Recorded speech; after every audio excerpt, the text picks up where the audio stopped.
മറുവെണ്ണയില്ല പൈമ്പാലില്ല ചെറിയൊരാവിൽ പോതി പോലും ഞാൻ കരുതിയില്ല.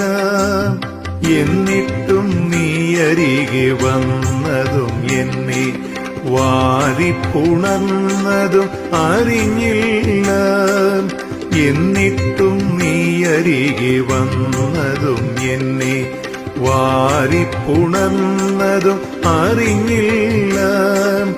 അപരാധം കണ്ണാ പൊറുത്താലും എന്റെ അവിവേകം സദയം ക്ഷമിച്ചാലും ഗുരുവായൂരപ്പ ഇതുവരെ നിന്നോടു പരിഭവം മാത്രമേ പറഞ്ഞുള്ളൂ.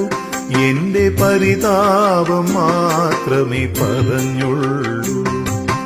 അവിടുത്തെ കാരുണ്യം